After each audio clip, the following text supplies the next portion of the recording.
Hi friends, is sorry cinema bus அப்டேட்டில் அடுத்தது ஒரு தாறுமாறான ஒரு அப்டேட்டோடு வந்திருக்குங்க.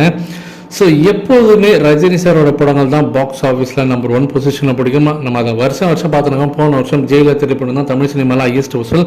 இந்த வருஷம் வேட்டையின் திரைப்படம் தான் ஹையஸ்ட் வசூல் அப்படின்னு சொல்லிட்டு இப்போ பார்த்தீங்கன்னாக்கா யுனைடெட் ஃபிலிம் டிஸ்ட்ரிபியூஷன் அசோசியேஷன் அவங்க பார்த்தீங்கன்னா அதிகாரப்பூர்வமாக அறிவிச்சிருக்காங்க. ஸோ இந்த ஒரு விஷயம் ஆன்லைன் சோஷியல் மீடியாவில் வைரலாக போயிருக்கு. இது இல்லாமல் சென்னையில் நடந்திருக்கக்கூடிய இன்டர்நேஷனல் ஃபிலிம் ஃபெஸ்டிவலில் பெஸ்ட் என்டர்டெய்னிங் ஃபிலிம் பார்த்தீங்கன்னா வேட்டையின் திரைப்படத்துக்கு தான் கிடைச்சிருக்கு.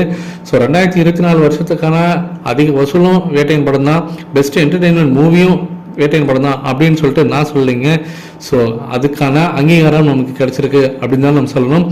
இந்த நேரத்தில் இன்னொரு ஒரு சூப்பரான அப்டேட். ரஜினி சார் எப்போதுமே ஒரு பெருசாக ஒரு சாதனை பண்ணுறாங்க, ஒரு படம் நல்ல படம் எடுக்கிறாங்கன்னா அவங்களை எப்போதுமே கூட்டு வச்சு பாராட்டுவார். அது அவருக்கு உரிதான ஒரு பழக்கம். ஸோ அந்த மாதிரி தான் இப்போ சமீபத்தில் நடந்த அந்த வேர்ல்டு செஸ் சாம்பியன்ஷிப் பட்டத்தை வென்ற ஒரு முக்கியமான நபர் நம்ம தமிழகத்தை சேர்ந்த குகேஷ் அவர்கள் பார்த்தினாக்கா வேற லெவலில் வைரலாக இருந்தார். ஸோ எல்லாருமே அவருக்கு ஒரு பாராட்டுகள் தெரிவிச்சிருந்தாங்க. இந்த இளம் வயதில் பார்த்தினாக்கா அந்த ஒரு வேர்ல்டு லெவலில் ஒரு சாம்பியன் பட்டத்தை வென்றிருக்காரு, அந்த டைட்டில் பட்டத்தை வென்றிருக்காரு. அவருக்கு ரஜினி சார், அந்த சாம்பியனுக்கு ரஜினி சார் நேரில் கூட்டு வச்சு அவங்களோட ஃபேமிலியை கூட்டு வச்சு இன்னைக்கு வாழ்த்துக்கள் தெரிவிச்சிருக்காரு. அவருக்கு ஒரு சில புத்தகங்களும் பார்த்தீங்கன்னா பரிசீலித்திருக்காரு. அந்த ஃபோட்டோஸ் பார்த்தீங்கன்னா இப்போ ஆன்லைன் சோஷியல் மீடியாவில் இப்போ ரொம்ப வைரலாக போயிருக்குங்க. ஸோ லக்கி பாய் ஒரு சாம்பியன் பட்டத்தை வென்றுட்டு இன்னைக்கு உலக லெவலில் பார்த்தீங்கன்னாக்கா தலை சிறந்த ஒரு நபராக அவர் வளம் வந்துருக்காரு. அதுவும் குறிப்பாக நம்ம தமிழ்நாட்டில் அவர் கொண்டாடி இருக்காங்க.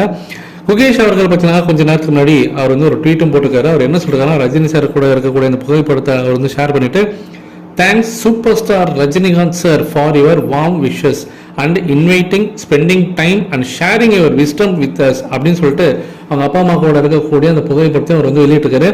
இதில் ஹைலைட்டான விஷயம் என்ன அப்படின்னு சொல்லி பார்க்கும்போது அவங்க அப்பா பேரும் பார்த்தீங்கன்னா ரஜினிகாந்த் அப்படின்ற மாதிரி தான் சொல்கிறாங்க, அந்த பையனோட அப்பா பேரும். ஸோ இதெல்லாம் பார்த்தீங்கன்னா ரொம்ப ஒரு கோயின்சிடன்ஸ் தான் சொல்ல.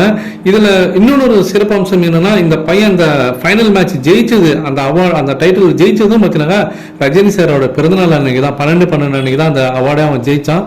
ஸோ பெரிய கோயின்சிடன்ஸ் அப்படி தான் சொல்லணும். ரஜினி சாரும் கண்டிப்பாக ஹாப்பியாக இருப்பாருன்னு தான் எனக்கு சொன்னது. இதை பற்றி உங்களுடைய கருத்துக்கள் என்ன அப்படின்றது கீழே சொல்லுங்க ஃப்ரெண்ட்ஸ்.